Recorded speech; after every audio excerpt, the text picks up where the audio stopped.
So let's talk about Congress. Let's talk about the House of Representatives. Nancy fucking Pelosi. So here's a little article from The Hill. Pelosi launches formal bid for Speaker at next Congress. So, this morning I made a little video about there's a Democratic caucus call, and a bunch of them are decrying races going for Republicans because they were too far left wing. And really, this comes, when you look at these races and analyze what happens, really it comes from the idea that Republicans were super energized, and the anti-Trump vote was enough to get Joe Biden across the finish line. But the anti-Trump vote was not enough to get a lot of these generic, centrist Democrats across the finish line, because that's what the problem is here. This wasn't an issue with, oh no, defund the police sunk my campaign. No. It was the issue that you were not embracing the political agenda behind defund the police or Medicare for all.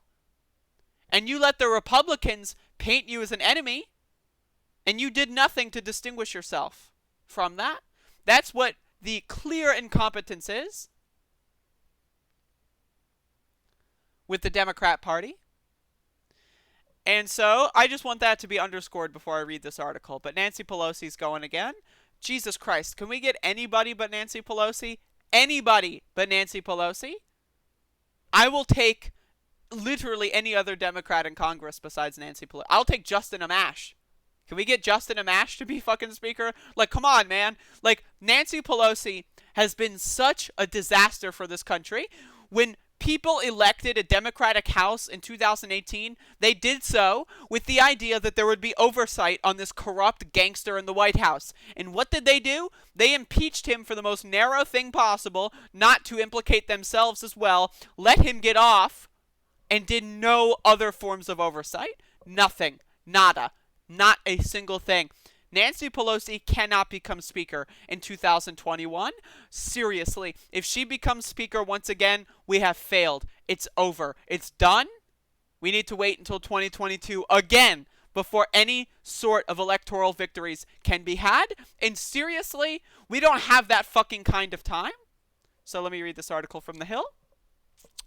Speaker Nancy Pelosi on Thursday formally launched her bid to keep the gavel for another 2 years, sending a letter to fellow Democrats seeking their support. Now again, Pelosi has had a lot of people shake from her support because of this election. The Democrats have utterly failed when it comes to picking up seats in the House. Pelosi has led the caucus since 2003 and has made it no mystery in recent weeks that she intended to retain that position in the next Congress.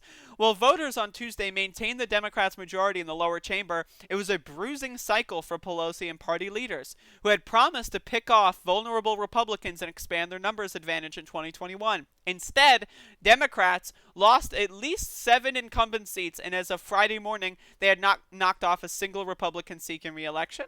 Now, there have been slightly more changes to that. I believe there was a key House race in Georgia that was called over the last couple hours. But still, this is a disaster. The House was a disaster this year. No ifs, no ands, no buts. A fucking disaster. And Nancy Pelosi's leadership is primarily responsible. While voters on Tuesday maintained the Democrats' majority in the this is why I normally do highlights, but I didn't do it this time because I rushed this morning. The disparate results have sparked plenty of finger-pointing within the diverse and divisive caucus, with moderates and liberals trading barbs over who bears the blame, and lawmakers of all stripes criticizing their leadership's messaging strategy heading into the polls. In her letter, Pelosi alluded to the tensions, noting the divisive viewpoints of all of our Democratic caucus and the urgency of the challenges ahead. The speaker said she'll be contacting members individually to get the benefit of your thinking fresh from your campaign trail. Our caucus is blessed with many diverse and entrepreneurial perspectives, she wrote. What a fucking piece of shit. Again, if Nancy Pelosi, if they embraced Medicare for all, if they passed Medicare for all in the fucking House in 2018 or 2019, rather 2019 or 2020, if they passed Medicare for all and then said the Republicans, they won't do it in the Senate, they won't do it. Look, we got Medicare for all. It's on the table. It passed the House, and the Republicans won't fucking do anything. Help us out here. We might have taken the Senate.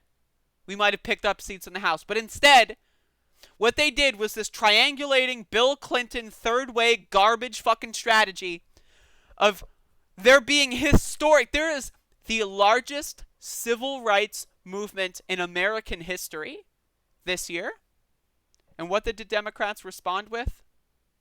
Oh, well, maybe we should give more funding to the police.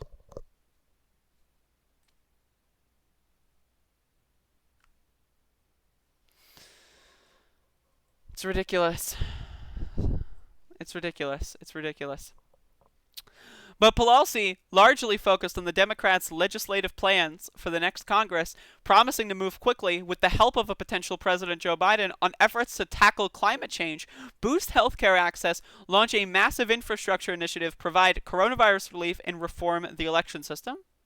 By the way, remember when they passed the HEROES Act and then stopped talking about it at all? Our vision for the next 2 years must be to build on the success of the Democratic House majority in the 116th Congress and to harvest the extraordinary vision, values, and vibrancy of our what a bunch of bullshit. It's just... There appears to be no threat to Pelosi's bid to retain the gavel. The Speaker has overwhelming support of her caucus and won widespread praise over the last 2 years for her confrontational dealings with President Trump. There you go. Fuck healthcare for the poor. Fuck climate change legislation, the green dream or whatever they call it. Fuck a stimulus that's actually going to pass. Fuck the kids in cages. Right? I'm confrontational. Look at me, I'm Nancy Pelosi.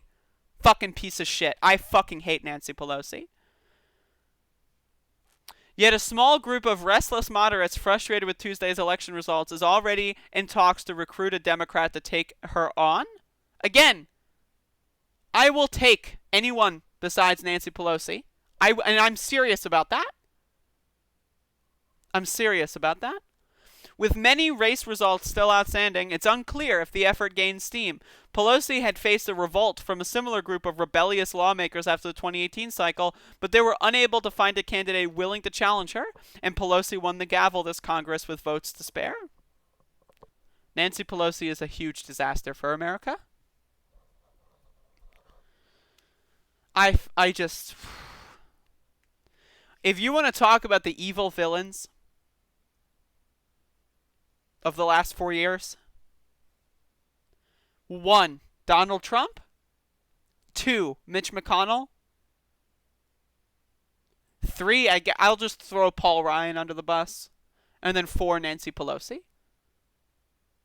These people have done more damage to the American people, have done more damage to the political atmosphere of America. They've done more damage to the lives and the health and the well-being of American citizens than I think any American politicians have in a very long time. Just the sheer lack of accountability.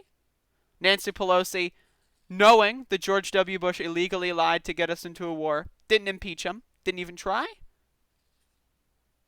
And we trusted her to take on Donald Trump in 2018. Of course, I use we very lightly here. I had no say. You had no say. You watching this had no say. It was the aristocrats who chose her. After she failed to hold the last Republican accountable, people were like, maybe she'll change her mind. That experiment failed. Nancy Pelosi was a failure. An absolute, an utter failure. And I really don't have words harsh enough to criticize Nancy Pelosi. I really don't. And I'm gonna end my fucking soliloquy with this. Only the really, I hate to say this, but those with the lowest IQ would vote for Nancy Pelosi to become Speaker of the House in the next Congress. Absolutely. Just fuck. I hate her. I hate her.